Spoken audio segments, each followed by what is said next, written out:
dili RCC ang gitukod ni Kristo sa panahon ni adtong 33 AD, sa panahon nga niya si Kristo o sa panahon sa mga apostol.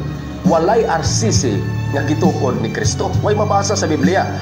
Okay? So mao ni ang kasaysayan. Tudloan ta mong idea ha. Kini siya kanang giingon bitaw diha nga gilutos ang mga Kristohanon. Ang gilutos nga mga Kristohanon dili mga Romanong pagano. Kini siya mao'y gitawag og mga Romanong pagano. Gitawag na siya Roman Church. So pagano na siya mga kaigsuonan nga pagtulunan kana magsimba og yawa mga rebulto. Mao ni siya ang Roma. Okay, kini mao ni siya ang sa Israel diin didto natukod ang Church of God, Iglesia sa Dios. Mao ni siya gitawag og true Christian, makaigsuonan o makagalaan. Karon sa panahon ni sa panahon ni Kristo, sa diha nga nangamatay sila, okay, direct na to. Unya ang mga apostoles nangamatay. So ang mga nabilin makaigsuonan, mga Kristohanon na lang, mga tinun-an sa mga apostol. Karon sa diha nga grabing paglutos sa Roma ni adtong panahon na sa mga Kristohanon, unya giangkon man na sa mga Romano nga ang Kristohanon kuno nga gilutos ang kining mga Roman Church mga pagano. Dili na tinuod makaigsuonan. Sila maoy nang lutos ngadto sa tinuod Kristohanon nga mga tinun-an sa mga apostol ug sakop ni Kristo. Mao na gitawag og true Christians or gitawag siya Iglesia sa Dios nga natukod ni adtong 33 AD. Mabasa nato sa Buhat 20 bersikulo 28. Ang natukod sa 33 AD dili Roman Church. Kaya ang natukod ni anang panahon sa panahon ni Kristo, Iglesia sa Dios. So direct nga pagkasulti sa naaning Iglesia sa Dios, mga tinuod nga Kristohanon kini ba? Naana ni nag-exist na ning gitawag og Roman Church, gitawag og pagano. Mao nang moingon sila nga si Constantino, na convert si Constantino sa sa kining Katoliko. Daghan ang kunong papa nga milabay. Yes, akong i-explain ha. So kining papa nga milabay sa wala pa mutukod si Constantino og the Roman Catholic Church, sa wala pa niya gibuo, wala pa niya gilegalized. Kining tinuhuan sa mga Romano nagsugod na ni daan. Mao na nga ang ilang tinuhuan dunay gitawag og papa. Pagkamatay sa unang papa, doon na po'y papa nga musunod. Mo na nga pag-abot ni Constantino, daghan ang papang nakalabay. Mao nang ilang gipalabas sa history nga dugay ra kuno natukod ang Roman Catholic Church sa panahon pa kuno ni Kristo. Mo nang giangkon nila ni atong 33 AD sila ang natukod. Dili oy. Ato na ning tubagon si Pastoy Tom John sa iyahang tawag ining argumento. Actually para sa mga taong nakabalo nasayod sa kasaysayan, magkatawag kasi ang presentation. And at the same time, alam po ni abtong mga wakabaw, muna pong tinuod yun po si Pastoy Tom John. Dili, Tom John sa Tom John. Muni angga lang ko sa iya. Okay, sige. So natin duha ka puntos, duha ka main arguments nga to ang i-present. And at the same time, pag-kontra sa argumento nga iyahang gitawag o gipresentar. Pinakauna, ang main evidence niya, kanang dili kuno gitawag og mabasa ang simbahang Katoliko, mo nang di daw tinuod ang simbahang Katoliko. Usa ka na kadakong bakak sa hinungdan nga kining gitawag og pagkadili mabasa, dili na siya mamahimong basis nga ang imuhang ginigar or ang imuhang gipamatud-an tinuod na. Nga naman kay na may giingon nga absentia probationes non est presumptio abstensi or absency rather. Actually, maglisod ko sa tawag ini sa Latin. Buti pasabot niya na the absence of evidence is not the evidence of absence. Buti pasabot, nagpasabot nga dili mabasa, dili niyo makita, it does not mean nga automatically di na tinuod. Mura baog ka ng kuan ba? Mura baog ka ng pagpamatuod sa titulo ba? Moingon kay ako aning lugara kining lunaa. Nya pagpresenta sa titulo, dili akong pangan mo'y nakabutang. So, nagpasabot nga pangan ako nakabutang sa maong titulo, di na tinuod nga ako'y tag-iya.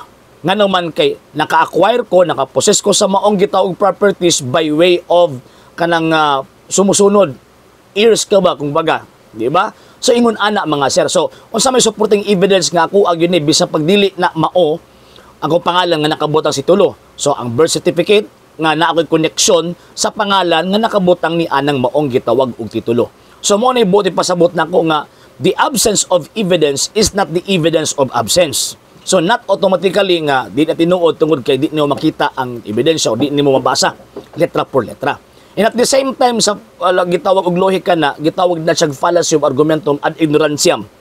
So, nagpasabot nga di mo mabasa, di na tinuod. Mo bitaw nga kinahanglan ta maghaptag og historical evidence concerning sa gisulti ni Kristo nga akong iglesia, nga naman kay ingon man si Kristo nga bisan ang ganghaan sa impyerno, dili makabuntog niini.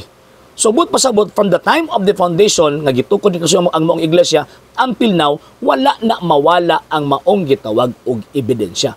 So, ang argumento na di mabasa, di tinuod, di kumutuan na ng Iglesia Katolika, gitukod ni Kristo kay dili mabasa, kontra na siya sa insaktong pangunahuna o pangatarungan.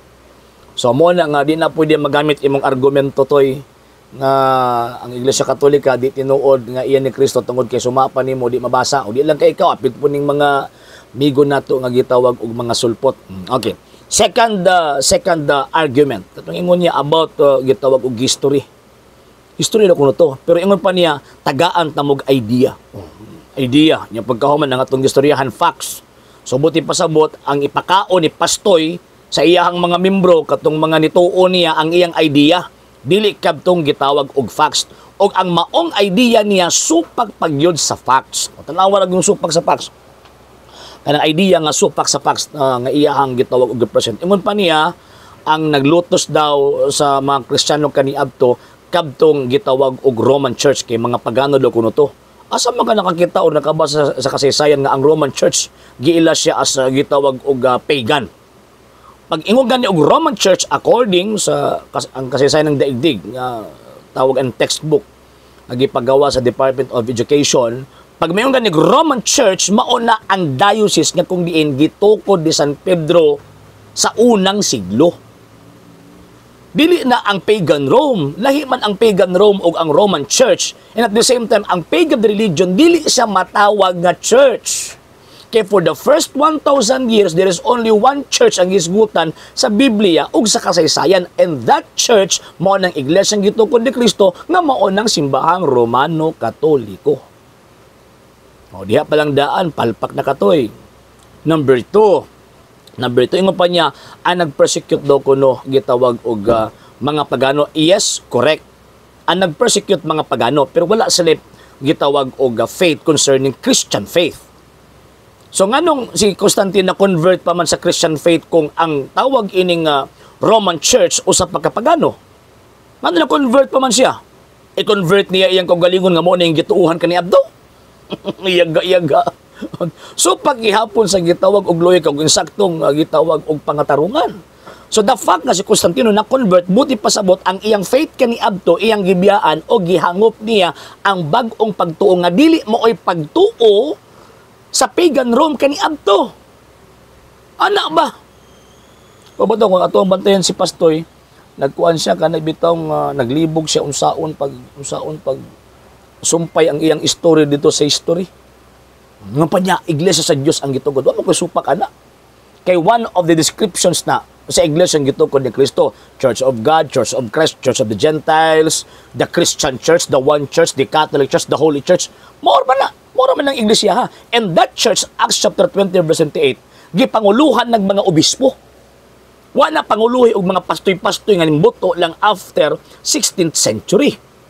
And ang existence ni anang maong simbahan na from the 1st century AD until now na ana. Yung pa niya nga tawag anang kuan daw kanang coexisted kung baga. Di po coexisted kundi tawag anang existed together with the pagan religion at the time ang church daw nga gitukod na gano'n nga Kristo. Yes, tinuod na. Nga naman kay for the first 300 years sa kinabuhi sa Kristiyano, existed na ang gitawag pagan Rome. Pero ang katong Christian Church natukod na sa panahon ni Ginoong Kristo. Ang Roman Catholic Church wala tawag anang ni-exist rather before Christ. Kung dili ni-exist siya after sa gisulti ni Kristo nga, thou art Peter and upon this rock I will build my church. So ang existence sa Roman Church or sa Roman Catholic Church after sa gisulti ni Kristo na my church.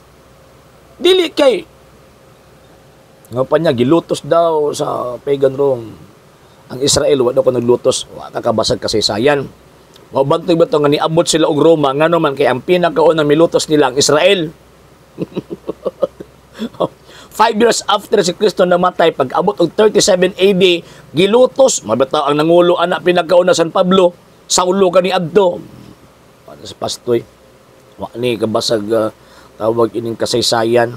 Nga pa niya, ang papasi na doon ako na kani Adto before pa ni Constantino. Yes, correct. Nga naman kay ang nagtukod sa office of the Pope o sa office sa Bishop of Rome, si Kristo man. Sa iyang pag-ingon nga, I will give you the keys of the kingdom of heaven. Whatsoever shall bind on earth shall be bound in heaven. Whatsoever you loose on earth will be loosed in heaven. Si Kristo may gatukod gud ana. Mo na nga before Constantine, naana ang papasi.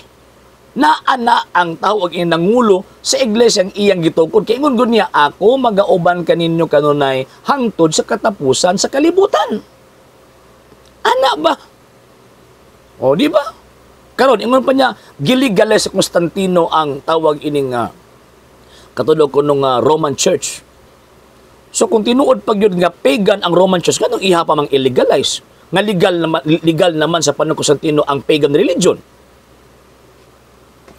Amot mo nag-ingon nga, history versus history.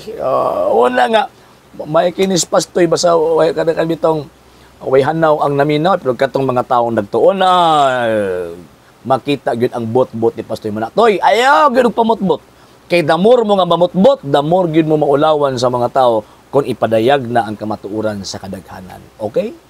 Sa hindi pa po nakapag-follow sa mga pages po natin, i-follow nyo po yung mga pages po natin. RJ Horolanciano II, TV Apolia Punto Argumento page, Kuya Apologies TV page, and RJ's Vlog 2022. And pwede rin po kayo mag-send po dyan ng Facebook stars. And also, sa atin po mga channels, sa hindi po nakapag-subscribe, i-subscribe po ninyo yung mga channels natin. Dalay Catholic, Apologies International Official, RJ Sanado II TV, Kuya Apologies TV, and Barrio Kawayan Religious Forum.